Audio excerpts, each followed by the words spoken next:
residents. Let me just close by saying we know someone famous who had polio because he was a lieutenant governor in Virginia, John Hager, and was the first person to be lieutenant governor in Virginia with a disability. And of course he had polio and talked openly about it in a way that got people's attention. And so sadly he passed away last year. But as Supervisor Gross mentioned, I think the world that we're living in today, where we have a raging debate over vaccines, it's appropriate that we have this recognition today because of that world we live in. And I think we can all be very grateful that here in Fairfax County we have an over 80% vaccination rate among our residents. And that's for a lot of reasons, one of which has been mentioned earlier is a belief in science, a care and concern for each other's neighbor, and knowing that vaccines are not always just about you, but about everyone around you. And frankly, the resources to be able to get vaccines into the hands of the people who need them. And so I think when we look back at the vaccine efforts for polio, I think it's clear that it was a different time in our country, but that people were serious about getting the vaccine and likely saved many people's lives, as we know. And so, it's certainly an appropriate time to talk about this, but also I want to thank the Rotary. I was not aware until this resolution came forward that it was Rotary that launched the Global Polio Eradication Initiative in 1988. And so, people would ask what is the connection between Rotary and polio? And, in 1988, there were 350,000 cases of polio in 125 countries. So the numbers were large. And so certainly want to thank Rotary for their advocacy in this area and their advocacy for health care in general. And so thank you for raising awareness. And we are pleased certainly to have you here today to talk a little bit about what you're doing. And with that being said, all those in favor of the motion, please say aye. Aye. Any opposed? Any abstentions? And that motion carries. And Pat, welcome. The floor is yours. Good morning, everybody. I'm Pat Borowski, and this year I have the privilege of being the district governor for our Virginia District 7610. I'm also a resident of Fairfax County, and my club is in Fairfax County. So we really appreciate. Thank you for your gracious comments, your insights, and your factual knowledge of the program. I'm going to be quick, but I want to add some additional information that should be of importance and of interest to all of us. The last case of polio in the Western developed countries was the United States, and it was in 1979. Now, identify that we had a polio vaccine in the early 50s, and our last case was 1979. That is extraordinary. The second issue is I get many times, we don't get vaccinated for that. Please understand that every child in the United States is vaccinated for against polio unless there is a signed objection by the parent. It was Rotary that took on this challenge. The World Health Organization had just eradicated smallpox, and they were tired.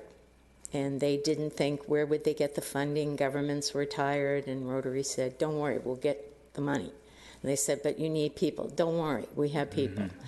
And so it took Rotary to get the planes, to come down to San Diego, get all the vaccine, and go into the Philippines, where there was a raging polio outbreak, and vaccinated everyone in that country to show the World Health Organization and UNICEF that we were serious and that we could be a viable partner. We are down to 2 countries. It takes 3 years of no reported polio outbreaks or even a single case for a country to be declared polio-free. The last country that was declared polio-free was Africa, and that was 2 years ago. When we started this campaign, there were 3 types of polio virus. We have completely eradicated 2 of them in the world. 1 is left.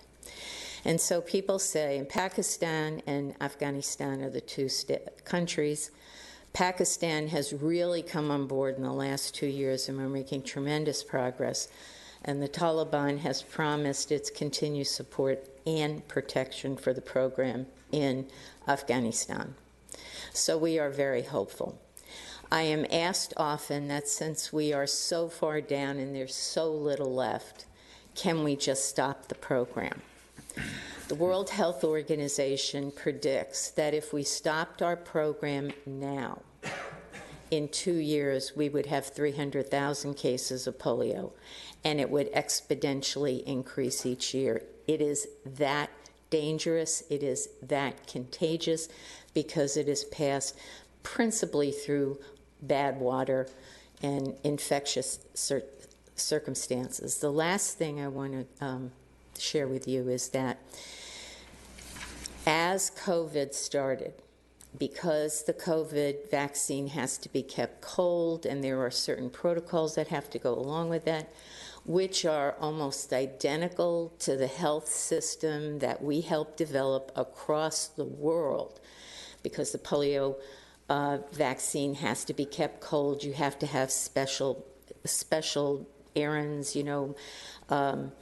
that we are now using the polio system to deliver the COVID vaccine, and that will continue to spread worldwide, and we are committed to seeing that vaccine go hand in hand. So this is an investment that keeps giving returns, and we thank you for that recognition. And my last comment, I promise, is that for the first time, the 3 districts which form all of the districts in the state of Virginia came together and asked the governor to issue a proclamation. And for the first time he did so, and I'm pleased to say it's because 3 women are DGs this year of each of those districts. But my mother was a polio survivor. You do not recover from polio. You survive it, and you pray you survive with the least amount of damage. And as you age, it never leaves you. You live entirely with pain your whole life. And as you get into your 40s, the secondary syndrome of polio presents itself again. And many of the polio victims die prematurely from unique circumstances that are related to polio.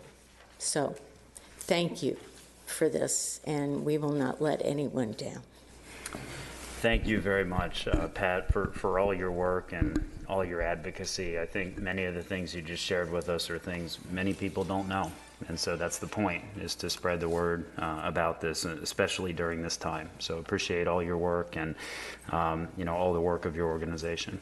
And with that, I think we're ready for a photo. And so if you all of you can come forward and then turn and face the audience, we will get a photo.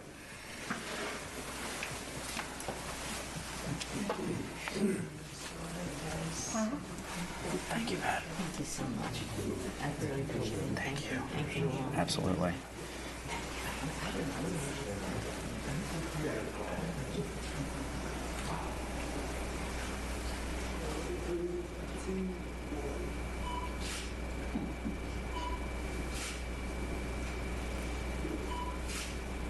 Hold 1 second for a closer shot, please.